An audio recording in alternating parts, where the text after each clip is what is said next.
Olá, eu sou o professor Rui Badaró e estamos no evento Terceiro Summit ESG e hoje contamos com a estimada professora doutora Tatiana Skeff, da URGS, que tratará da temática Mudanças Climáticas e Justiça de Transição. Há ocasiões, pessoal, em que a palavra deve encontrar o seu tempo, firme como a lei, mas sensível como a vida. E talvez não haja metáfora mais exata para o momento que vivemos do que essa.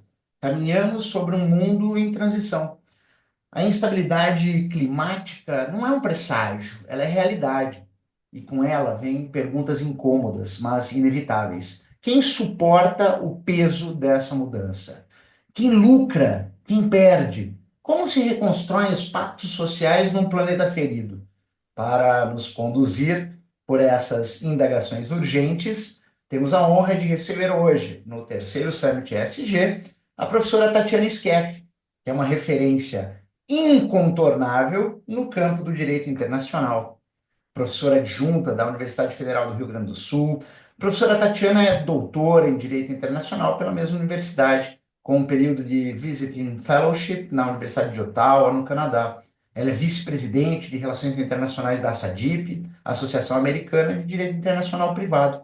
E ela também é expert junto à Conferência da AIA de Direito Internacional Privado e à Corte Interamericana de Direitos Humanos. Sua trajetória é marcada por um compromisso inequívoco com a proteção dos direitos humanos e com a afirmação do direito como linguagem de paz e justiça.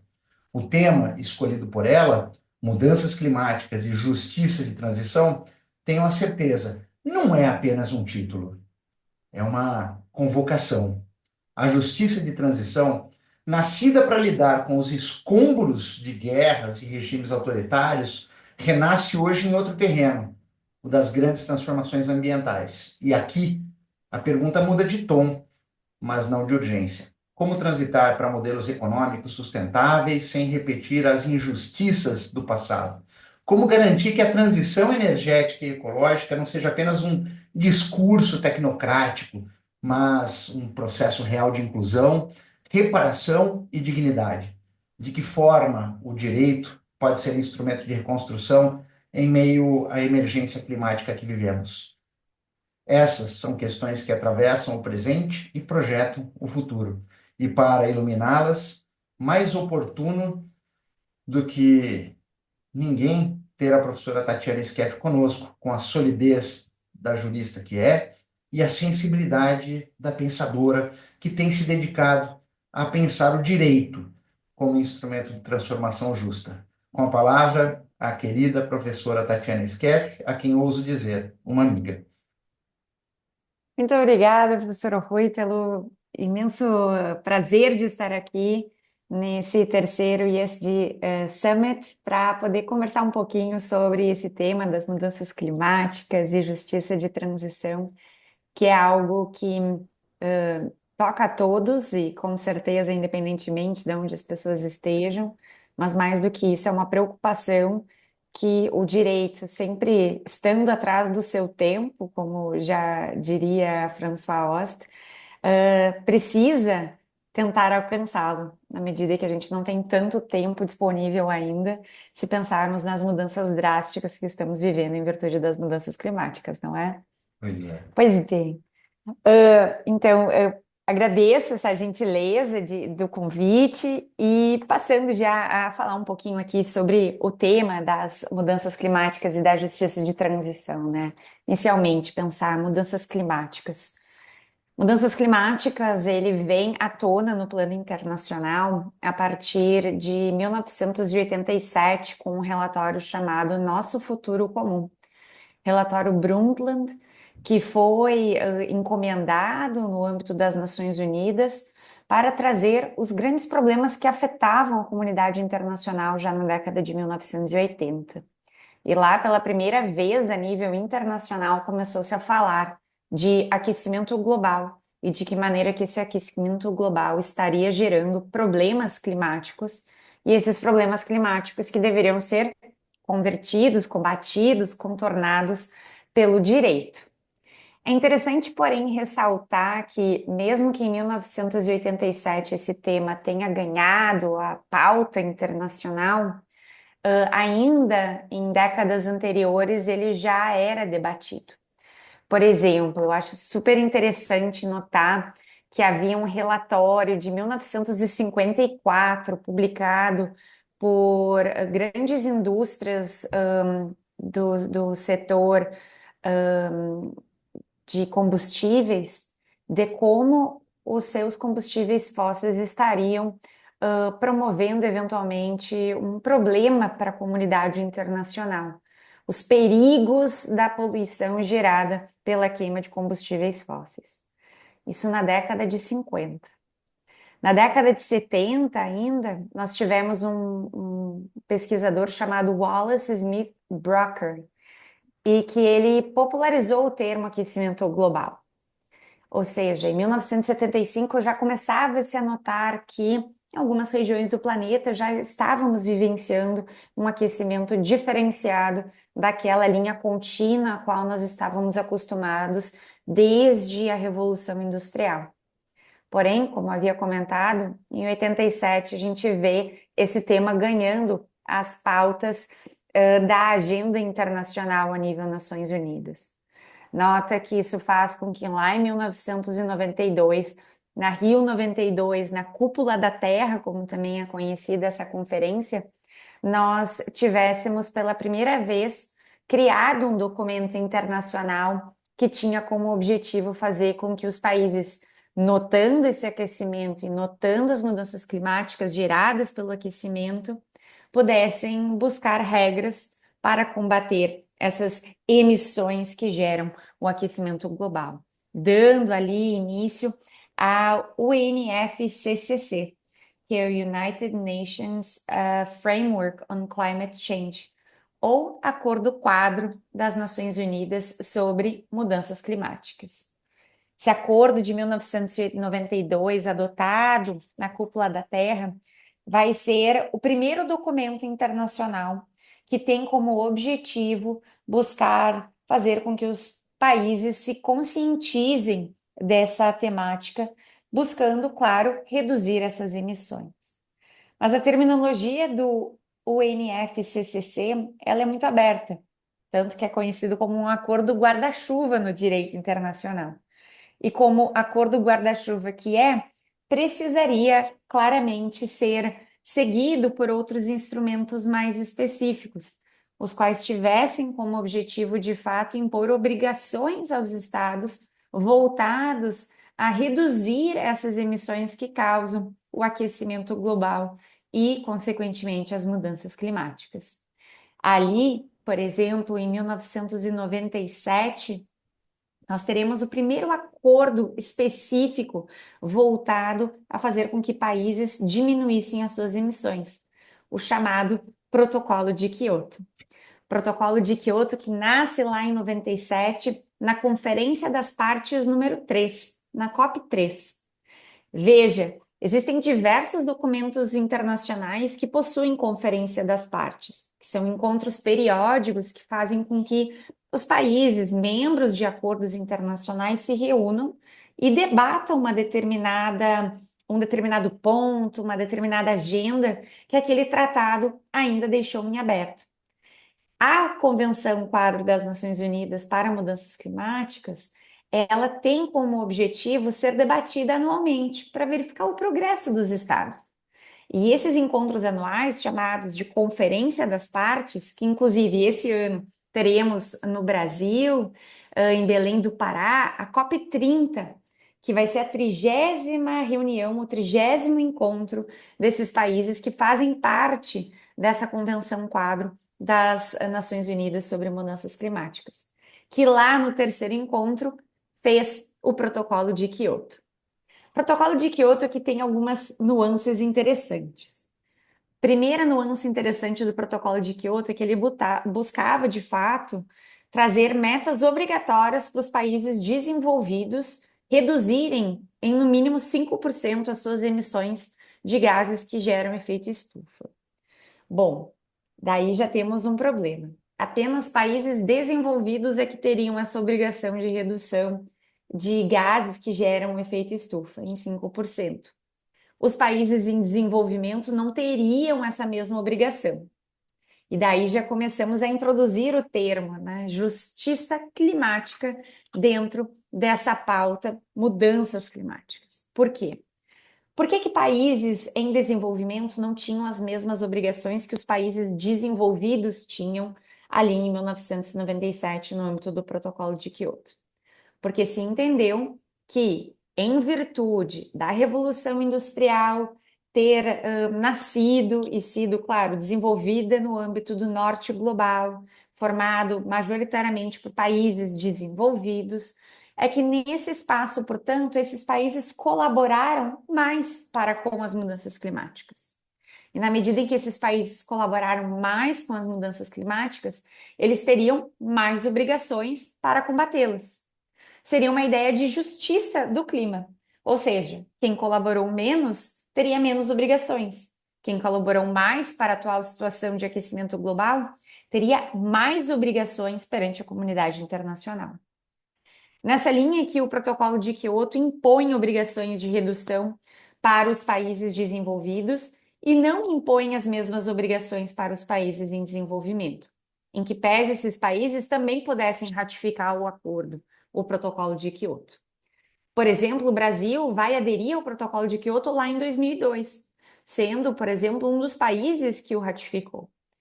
A questão interessante do Protocolo de Quioto, que no seu auge atingiu lá 85 membros, né, contando talvez ainda com o Canadá, que chegou até mesmo denunciar esse acordo, renunciar, ou seja, a sua participação do documento, ou pensar que o próprio Estados Unidos não chegou nem a ratificar, tendo apenas assinado este acordo, ou seja, não tinha nenhuma obrigação jurídica de executar os seus termos. Esse é um acordo super importante.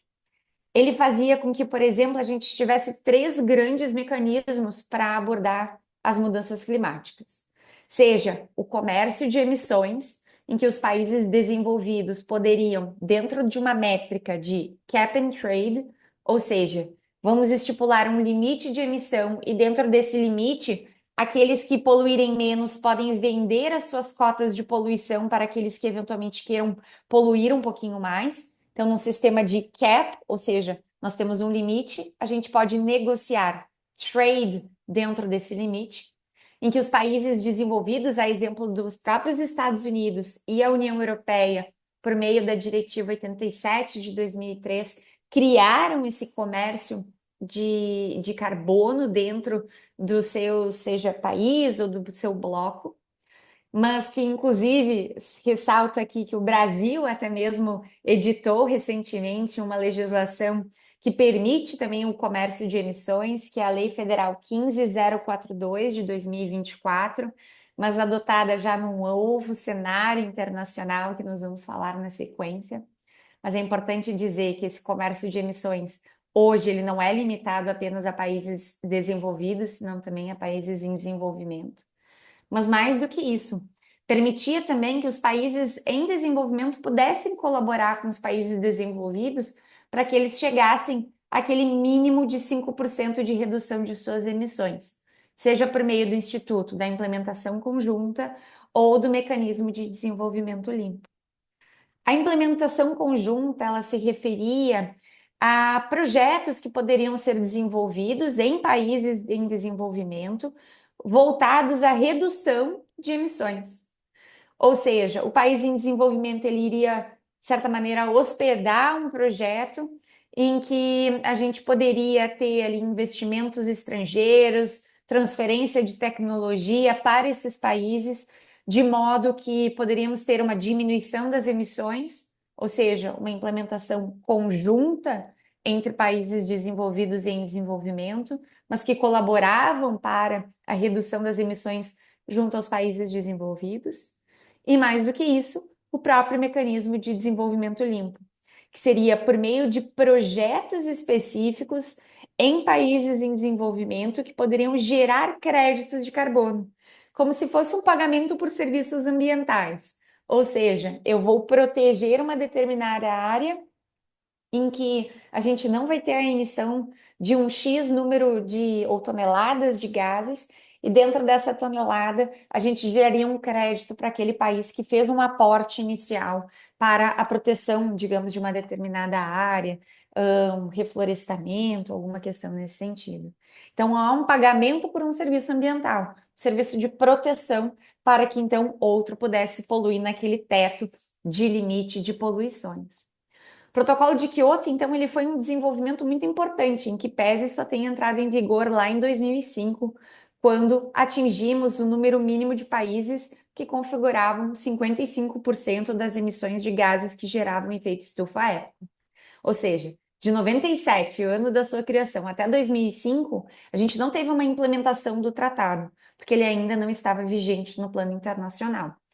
Ficou em vigor de 2005 até 2012, quando em 2012 teve a sua vigência alargada por meio da emenda Doha até o ano de 2020, quando o Acordo de Paris, que é este segundo instrumento internacional criado no âmbito do UNFCCC, passou a gerar efeitos no plano internacional. Vejam, o Protocolo de Kyoto foi um ponto de partida, mas ele hoje em dia não mais compreende todas as ações que podem ser adotadas a nível internacional como forma de combater essas mudanças climáticas. A gente tem agora, desde 2015, o Acordo de Paris. O Acordo de Paris, ele é bem interessante porque ele prevê um outro tipo de acordo. Prevê uma obrigação, de certa maneira, tanto para países desenvolvidos como em desenvolvimento. E nesse ponto, se diferenciando, portanto, do Protocolo de Quioto. Debatido lá na COP21, ocorrida em 2015, em Paris, na França, esse acordo ele tem como objetivo fazer com que os países voluntariamente dissessem o quanto que eles vão querer reduzir das suas emissões de gases de efeito estufa. Ou seja, a gente não parte do pressuposto de que os países desenvolvidos têm que reduzir 5% ao menos, como o Protocolo de Quioto. Dentro do Acordo de Paris, os países vão declarar voluntariamente quanto eles vão reduzir das suas emissões. E mais do que isso, não apenas os países desenvolvidos, senão também os países em desenvolvimento também terão que realizar essas declarações de quanto vão querer reduzir. Interessante porque se a gente for comparar a abrangência dos acordos, enquanto o Protocolo de Quioto teve lá, ainda possui, se a gente abrir a página dos tratados das Nações Unidas, onde ele está depositado, parece 83 países membros. O Acordo de Paris, por outro lado, apresenta 195 membros. Inclusive, dois a mais do que nós temos no número de países membros das Nações Unidas, que são 193. A gente tem os 193 países da ONU, mais a União Europeia enquanto bloco e a Santa Sé como partes do Acordo de Paris, o que é muito interessante, porque faz com que então a gente tenha uma aceitação ampla desse acordo, por meio de metas voluntárias. Claro, metas voluntárias que todos os países deverão periodicamente fazer um update, fazer, né, uma nova declaração dizendo quanto que eles estariam dispostos, então, a melhorar nessa possibilidade de redução de gases que geram efeito estufa. Essas atualizações dessas medidas nacionais, digamos, de poluição, inclusive, que fazem com que o Brasil se destaque, por exemplo. Quando a gente vai falar que no ano de 2000 ali e 23, por exemplo, no âmbito da COP28, a gente anunciou que iria reduzir 48% das nossas emissões quando comparadas aos índices da década de 90 até 2025, e em 53% quando comparados aos índices da década de 90 até 2030, que são metas bastante audaciosas se a gente for pensar que nós estamos num país que sofre com medidas como desmatamento, como desertificação e outros problemas, não apenas oriundo das próprias mudanças climáticas, como também da atuação do homem no meio ambiente. É interessante, então, dizer que o Brasil fez essas declarações voltando ou tendendo, buscando se adequar àquilo que o Acordo de Paris determinava, que é justamente fazer com que os estados voluntariamente pudessem dizer quanto que eles estariam dispostos a reduzir de suas emissões. Nesse quadro normativo, então, composto pelo UNFCCC, pelo Protocolo de Quioto, lá da COP3, e pelo Acordo de Paris, lá da COP21, a gente tem já uma estrutura bem robusta internacional que busca fazer com que os países cientes desse problema das mudanças climáticas possam agir. A grande questão, inclusive colocado pelo secretário-geral das Nações Unidas o ano passado, em 2024, no âmbito da COP29, que foi realizada em Baku, no Azerbaijão, era de que, infelizmente, essas medidas que estão sendo adotadas não estão sendo suficientes para fazer com que o problema das mudanças climáticas seja contornado. Nós já atingimos o que seria o ponto de não retorno, ou seja, um ponto que não seria mais possível voltar, por exemplo, aos índices da década de 90 que nós gostaríamos. Então é interessante dizer que, em que pese tenhamos esse arcabouço normativo, ele não se mostra ainda suficiente para combater as mudanças climáticas de uma maneira mais direta. Isso faz com que a gente tenha problemas não só de ordem de justiça climática, como também de justiça de transição. Quando a gente fala de justiça climática, nós falamos de uma abordagem política, ética, normativa, que tem como objetivo distribuir equitativamente os impactos das mudanças climáticas, ou seja, de acordo com quem colaborou mais e colaborou menos. No âmbito do direito internacional, a gente tem um princípio que exemplifica muito essa justiça climática, de uma divisão, uma distribuição equitativa das responsabilidades, que é o princípio das responsabilidades comuns, porém diferenciadas. O princípio das responsabilidades comuns, porém diferenciadas, ele vai dizer que, na medida em que a gente tem todos uma responsabilidade comum, por exemplo, de fazer com que as mudanças climáticas não se acirrem cada vez mais, a gente tem, porém, responsabilidades diferenciadas entre os membros da sociedade. Ou seja, aqueles que colaboraram mais, países do norte global, deverão, claro, adotar medidas mais agudas para combater as mudanças climáticas, enquanto aqueles que não colaboraram tanto não terão tantas obrigações como aqueles que agiram para a situação estar como nos dias atuais estamos vislumbrando. De certa maneira, pensar que aqueles mais vulneráveis seriam os mais afetados não colaborariam tanto quanto aqueles que geraram o problema em primeiro lugar, em que pese todos precisem ainda assim colaborar.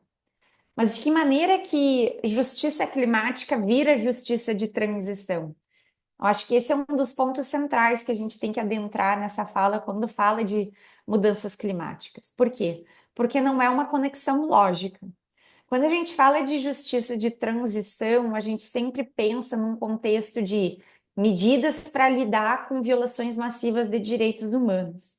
E pensamos de justiça de transição, violações massivas de direitos humanos, como violações cometidas na época da ditadura, em que nós tivemos crimes contra a humanidade sendo cometidos. E que tanto se fala, por exemplo, a nível da Corte Interamericana de Direitos Humanos, na necessidade de resgatar não só a memória, mas as verdades em daquele cenário, ou seja, a verdade dos fatos, e fazer com que a gente tenha ali uma justiça de transição democrática que possa não só ter consciência do passado, mas fazer com que esse passado não se repita no futuro. Ou seja, falar de justiça de transição é sempre falar num ambiente em que tivemos, claro, violações de direitos humanos e que a gente precise ainda promover verdade, justiça e reparação para aquelas vítimas, na tentativa de fazer com que isso não se repita. De que maneira que a gente pode atrelar a justiça de transição com essa ideia de justiça climática, de distribuição dessas responsabilidades de maneira equitativa, a ponto de que, vamos dizer, que alguns têm mais, inclusive, responsabilidades que outros. É porque quando a gente fala de uma justiça de transição, a gente fala de uma tentativa de fazer com que a gente adote um conjunto de práticas que lidem com essa situação. E a gente precisa compreender que o passado, por exemplo, colonial, o passado de fazer com que tenhamos ali claro, avanços tecnológicos, mas junto desses avanços promovidos pela Revolução Industrial e pela afirmação do capitalismo no âmbito da história, elas também geraram prejuízos. Prejuízos não só de ordem de seres humanos, no sentido de usurpar da mão de obra, de abusar da mão de obra, de violar direitos individuais em virtude de uma classificação da própria sociedade em sujeitos que eram, digamos, apenas trabalhadores e outros que detinham poder produtivo, mas mais do que isso, também utilizaram do próprio meio ambiente dos recursos naturais como se infinitos fossem. Sem contar, por exemplo, desse ponto que a economia tanto nos diz, que para atribuir um valor eu tenho que considerar um bem finito. Eu tenho que ter a visão de que aquele bem vai um dia terminar para eu poder atribuir um valor para ele. Só a gente pensar, por exemplo, quando falamos de diamantes. São raros, por isso custam tão caro. Então, na medida em que a gente vai colocar um preço no bem, qual é o preço, por exemplo, de um ar limpo? Qual é o preço, por exemplo, de uma área não degradada para fins de evitar as mudanças climáticas, evitar o degelo das calotas polares e o aumento dos níveis dos mares, que vai, por exemplo, gerar uma movimentação populacional muito grande, sem contar prejuízos de ordem também econômica. Então, quando a gente fala de justiça de transição, a gente fala de pensar nesse legado trazido pela essa reversão do mercantilismo ao capitalismo, fazer com que a gente tenha conhecimento de que aquelas práticas, por mais que elas fossem benéficas para o avanço da humanidade, elas também geraram certos prejuízos e que esses prejuízos hoje em dia são sentidos em diversas localidades, sobretudo no sul global. Se a gente for pensar das enchentes no Rio Grande do Sul, se a gente for pensar, por exemplo, dos desastres vislumbrados recentemente na Líbia e também no Congo, com grandes enchentes, chuvas e devastação, um deslocamento populacional. Ou seja, a gente nota que é necessário olhar para o passado no sentido de trazer a verdade também dessas mudanças, que elas não foram apenas benéficas, mas que elas também trouxeram um prejuízo também de ordem natural, para os recursos naturais que tantos usurpamos, que fizemos com que as mudanças climáticas hoje estejam, como disse o próprio secretário-geral da ONU, para além do ponto de não retorno. Ou seja, a justiça de transição ela trabalha com essa palavra que é a reconciliação. Notar o passado para se reconciliar no sentido de trazer um futuro democrático, um futuro distinto. No contexto de justiça climática, é fazer com que todos tenham consciência do seu papel, no sentido de fazer com que a gente tenha, por exemplo, uma descarbonização da economia, na tentativa de um impulsionamento do desenvolvimento de fato sustentável, na tentativa de promover a resiliência e combater o desmatamento, no sentido de garantir os próprios direitos dos povos indígenas e notar a sua importância para a própria manutenção das florestas. Movimentar, por exemplo, o mercado de energia renovável em detrimento de energias que sejam finitas, como os combustíveis fósseis. A tentativa de fazer com que a gente, então, haja também financeiramente para colaborar com esses países mais vulneráveis em situação de fragilidade climática, que façam com que, então, eles possam lidar com esses problemas e, ao mesmo tempo, combater as mudanças climáticas. Afinal, como foi debatido lá em Baku, na COP29, que certamente vai ser um tema que vai continuar sendo abordado agora na COP30 este ano, em Belém do Pará, é a tentativa de termos como se fosse uma apólice de seguro para a humanidade.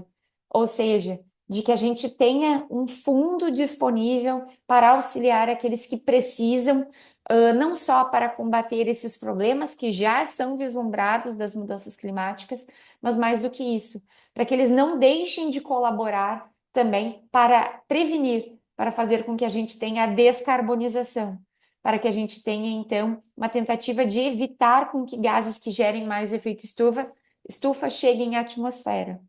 O ano passado, 2029, foi debatido uma necessidade de um repasse de cerca de 300 bilhões de dólares para ajudar esses países mais pobres, o que foi considerado um número baixo pelos países em desenvolvimento, como a própria representação brasileira afirmou na COP29, que seria necessário muito mais verba para fazer com que os problemas não sejam sentidos e as pessoas continuem combatendo as mudanças climáticas ao mesmo tempo.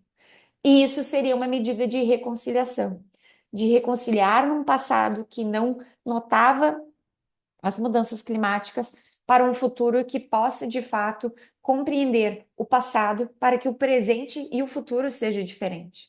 Por isso que o termo não só justiça climática, como própria justiça de transição ganha eco nessa roupagem, nesse tema de mudanças climáticas. E que é muito importante a gente poder utilizar aquela terminologia utilizada pela Corte Interamericana, por exemplo, no contexto de ditadura, para outros problemas que também geram graves violações de direitos humanos hoje, que são problemas oriundos das mudanças climáticas.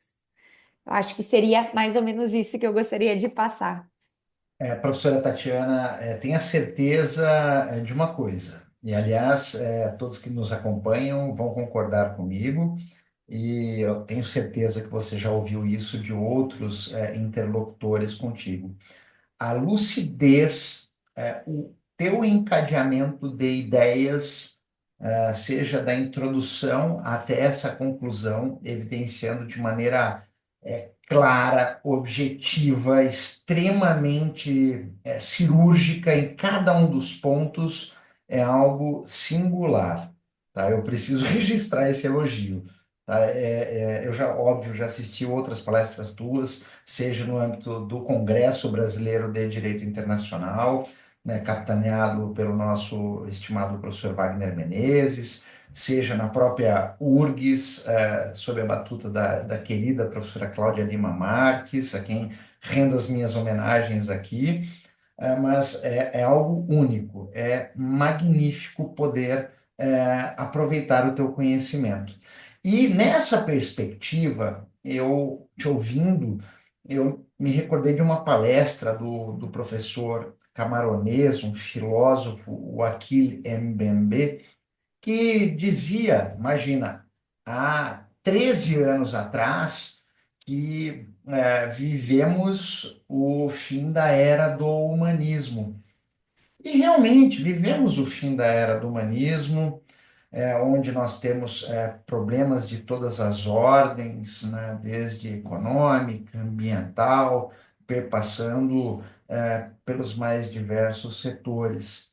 Mas ele anteviu algo que preocupa-me muito para que nós possamos, de maneira efetiva, encontrar uma solução para todos os percalços que você evidenciou bem na tua fala, e detalhe, evidenciar o quão importante é usar o termo justiça de transição neste momento na área ambiental, com as práticas ESG sabidamente sendo um mecanismo de possibilitar que tanto iniciativa privada quanto governos possam dar atenção a esta área, a atenção devida, aquela que merece. Mas, dentro dessa efetividade, e eu tenho me debruçado bastante sobre isso, eu tenho a nítida impressão que vivemos o início da era da estupidez. Estupidez porque as pessoas leem pouco, as pessoas estudam pouco, elas se filiam demasiadamente às inteligências artificiais e deixam a elas as possibilidades de trazer soluções, e independentemente da área, nós ficamos à mercê de pequenas ilhas, de oásis de conhecimento que propõem soluções que são factíveis no melhor estilo do proposto pelo filósofo também, primeiro reitor da Universidade de Berlim, o Johann Gottlieb Fichte, né, que são os teus atos e não apenas o teu conhecimento que provam o teu valor. E dito isso, feito esse introito para comentar a tua brilhante exposição, eu tenho aqui algumas perguntas que eu fui anotando na medida que você fazia evolução aí do teu pensamento. E assim, eu queria perguntar o seguinte, Tati, na medida que o conceito clássico da justiça de transição, que, como você bem disse, ele está historicamente associado a contextos de guerra, de repressão, como que ele pode, de maneira efetiva, ser reinterpretado para responder aos impactos assimétricos da emergência climática global? Então, Oi. só uma Tem pequena mais, eu introdução. tenho várias perguntas, mas acho que cada uma delas merece atenção. Daí eu vou, na medida que fores respondendo, eu vou fazendo. Perfeito. Só uma pequena colocação dessa tua introdução, que vivemos a era, né, o fim da era do humanismo. A gente também tem outros pensadores, além do Bembe, que vão trazer, né, que não estaríamos mais,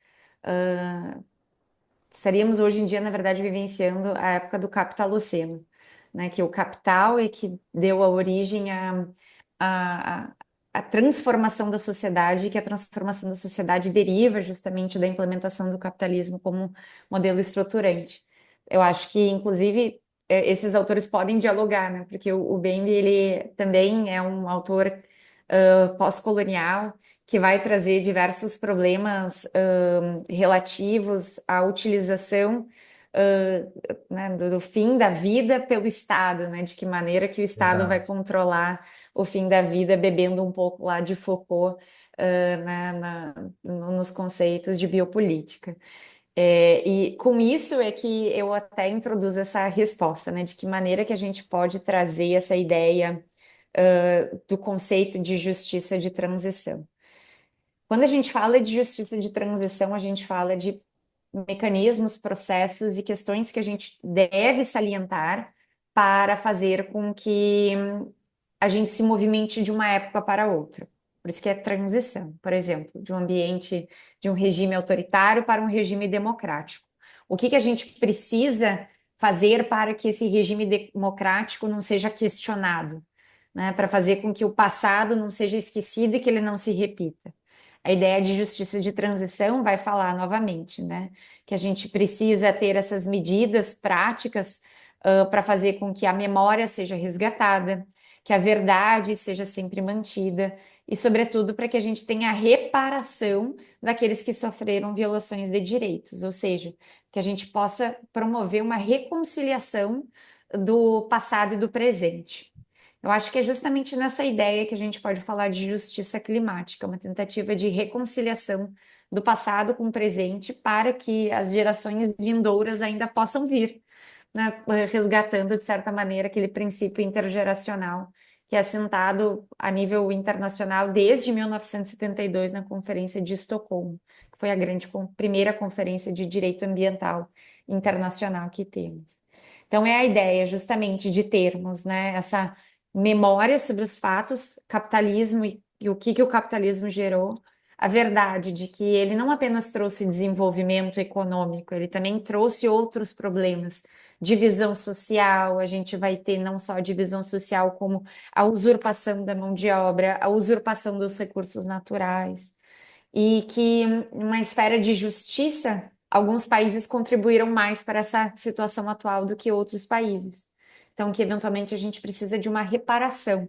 E por isso, da COP29, da importância de termos aquela apólice de seguros, ou seja, para que os países que são situados nas margens mais vulneráveis do sul global, eles possam não só combater essas mudanças climáticas, mas também combater os prejuízos que as mudanças climáticas já lhes causam, sem fazer com que haja uma destinação, por exemplo, de verbas apenas para o combate de uma situação pontual, uma enchente, e fazer com que outras ações, por exemplo, como o aumento de gases de efeito estufa, não seja paralisado em virtude desse deslocamento de verbas. Então, uma reparação, talvez uma reparação histórica, mas uma reparação atual, para que a gente possa ter um futuro conciliador, ou seja, para que as gerações futuras ainda possam ter vez nessa sociedade. Excelente, Tati. Diga-me uma coisa, com relação ao Acordo de Paris, ouvindo a tua fala, quando você traz ele desde 2015 para cá, eu entendo que ele marca uma inflexão ao adotar as tais das metas voluntárias que você bem apontou, em detrimento do protocolo de Quioto. E ao falar dessas metas voluntárias, né, determinadas aí por cada país, as tais das NDCs, eu vou fazer questão de falar o acronismo em português, me parece que esse modelo bottom-up é mais democrático, ou você entende que ele apenas transfere aos estados uma responsabilidade sem garantias jurídicas efetivas? E essa é uma discussão que sempre vem à tona. Então, pensando numa ideia de justiça climática e justiça de transição, eu penso que o sistema do Protocolo de Quioto respondia a esse problema. Quando a gente vem para o Acordo de Paris, em que todos vão estar obrigados, mas também ressaltando o próprio princípio das responsabilidades comuns, porém diferenciadas, a gente espera que países desenvolvidos tenham NDCs maiores do que países em desenvolvimento. Se espera, mas na medida em que são voluntárias, cada país é que vai poder determinar e ir, claro, fazendo com que elas sejam mais robustas ao longo dos anos, né? Sejam mais atuais referente à situação que nós estamos vivenciando e que prevejam mais reduções, por óbvio. E eu acho que o grande problema, está, na verdade, que a nomenclatura também pode causar um certo prejuízo para o entendimento. Veja, quando a gente fala que é uma meta voluntária, parece que os países vão apenas dizer o que eles gostariam de atingir e que, eventualmente, se não atingir, não teria problema. A grande questão que a gente pensa é quando os países declaram algo no direito internacional, eles estão realizando um ato unilateral, que também é uma fonte de direito internacional. É uma fonte obrigatória de direito internacional e que, se você age de maneira contrária a essa declaração, a esse ato unilateral, você também pode ser questionado a nível externo. Tem aquele famoso caso França versus Austrália e França versus Nova Zelândia, em que a Austrália e a Nova Zelândia questionam a conduta da França em retomar os testes nucleares, né? O caso testes nucleares na Corte Internacional de Justiça, em que a França havia prometido, declarado, que não realizaria novos testes, porém ela vai e começa novamente a realizar testes nucleares na Polinésia Francesa, próxima à Austrália e Nova Zelândia, na década de 90. Mudou. Então, No pois atol é, de então, Mururoa. exato. Então, é interessante pensar que, por mais que seja uma meta voluntária, ela gera obrigações jurídicas para aqueles que declaram assim. Então, uma vez declarada, ela se torna uma obrigação para aquele Estado. Claro, se espera que países desenvolvidos tenham mais obrigações do que países em desenvolvimento, se espera. O próprio princípio das responsabilidades comuns, porém diferenciadas, traz essa perspectiva. Mas se isso vai se mostrar suficiente para a realização da justiça climática e da própria justiça de transição climática nesse contexto, eu já tenho minhas dúvidas, porque nós dependemos muito dessa atuação inicialmente voluntária dos estados em realizar essas declarações. O que, por exemplo, no protocolo de Quioto não havia, porque era todo mundo partindo do ao menos 5%. Países, por exemplo, o próprio Japão declarou que gostaria de, à época, fazer reduções maiores do que 5%, se não me engano, era 8%. Mas então é interessante notar que era possível aumentar, mas todos partiam de um mínimo comum. Eu acho que esse mínimo comum é o que deixa a desejar do Acordo de Paris, porém, politicamente era o que poderia ser debatido e acordado ali na COP 21, quando ele foi negociado e adotado, né?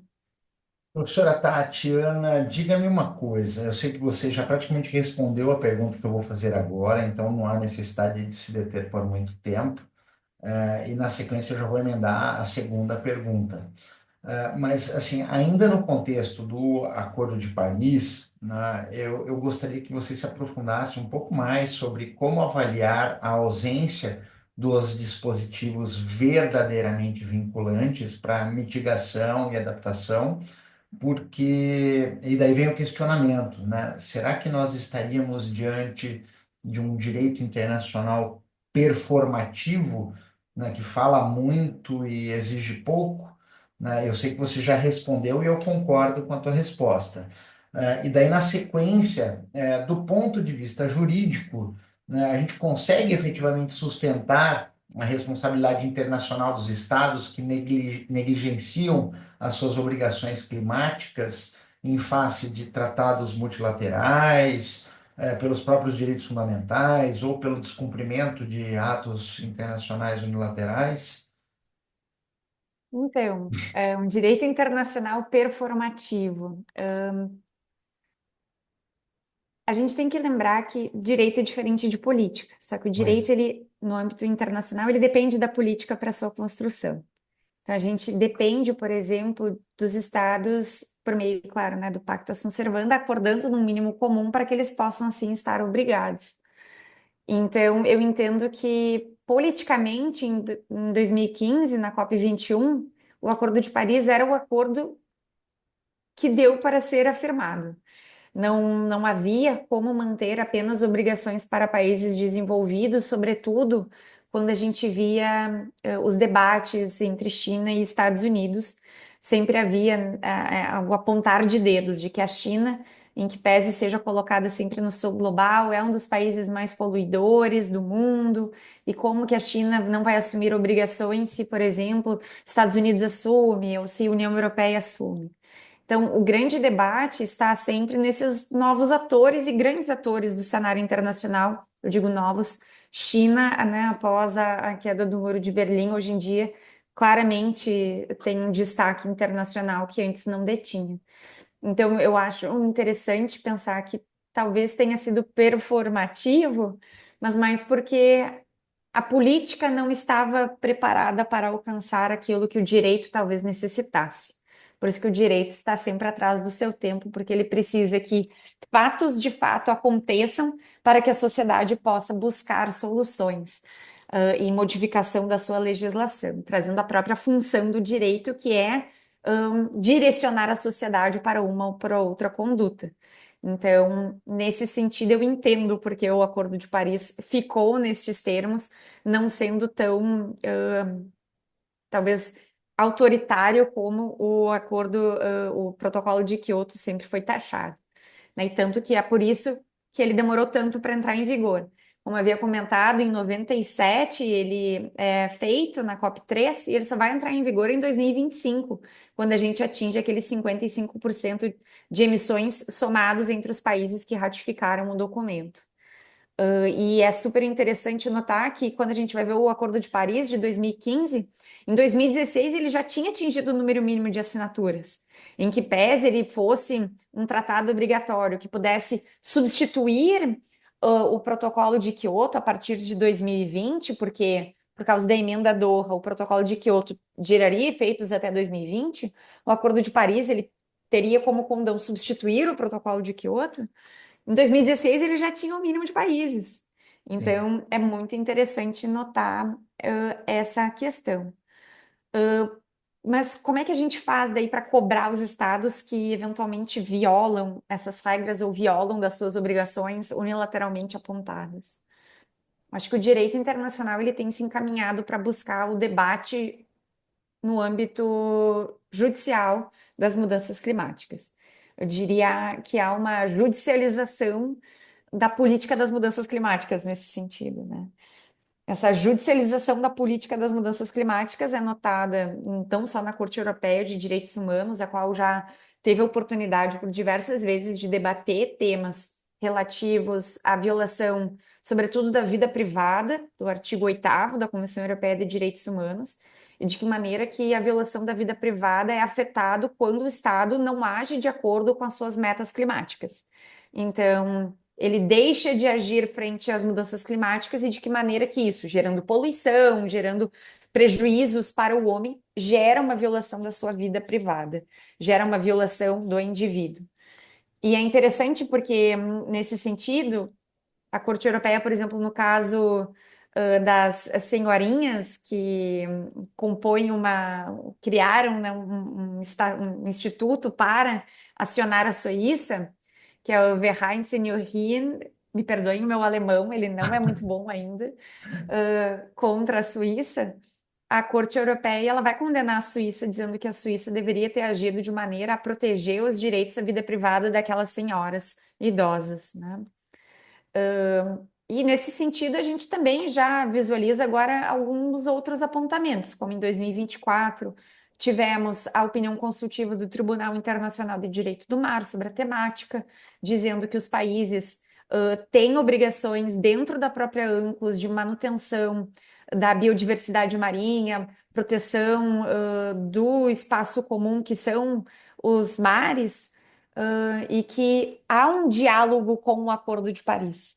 Não que os países sejam, que exista, digamos, uma hierarquia entre os acordos, mas que dentro da ANCLOS, dessa Convenção das Nações Unidas para o Direito do Mar, de 82, existem também obrigações que, com as mudanças climáticas, os países deverão agir para proteger esse sistema, né? Tanto a biodiversidade marinha como a própria ideia de alto mar e tudo que você pode fazer das liberdades de alto mar previstas lá na própria ANCLOS a partir do artigo 89. Então, é interessante que a gente já vem debatendo nos fóruns internacionais. Temos também a opinião consultiva, tanto para a Corte Internacional de Justiça, como para a Corte Interamericana de Direitos Humanos, que ainda não foram publicadas, mas na CIJ acredito que isso vai acontecer esse ano, da mesma forma como na Corte IDH, porque as audiências já finalizaram desses dois órgãos, que possivelmente nós teremos apontado, especialmente no âmbito da Corte Interamericana, obrigações para os estados frente às mudanças climáticas, como se fosse uma continuação da opinião consultiva 23 de 2017 sobre obrigações relativas ao meio ambiente. Já no âmbito da Corte Internacional de Justiça, eu honestamente não sei o que esperar, mas eu acredito que não vai ser um passo tão largo como a Corte Interamericana pode vir a fazer, haja vista o que ela já fez em outras opiniões consultivas anteriores, como comentava a 23 de 2017, mas não só isso, do que o próprio Tribunal Europeu de Direitos Humanos. Claro, porque a gente está lidando ali com tratados específicos. Convenção Americana de Direitos Humanos, Convenção Europeia de Direitos Humanos e direitos humanos afetados pelas mudanças climáticas. E a nível ONU, a gente vai ter algo mais alargado, que princípios, que obrigações que os estados detêm na esfera costumeira nesse plano internacional, por exemplo, de prevenção e precaução, algumas questões nesse debate que eu antecipo, talvez que possa ser debatido no âmbito da CIG. Mas eu vejo que essa judicialização da política das mudanças climáticas, ela é bem importante para que a gente possa saber onde estão as obrigações dos estados e de que maneira que a gente pode argumentar uma violação, seja ela direta ou indireta, a essas normas, por exemplo, assumidas no âmbito de acordos climáticos, como o Acordo de Paris, não são seguidas. Então, é por meio dessa via indireta que a gente tem vislumbrado, pelo menos, né? É isso.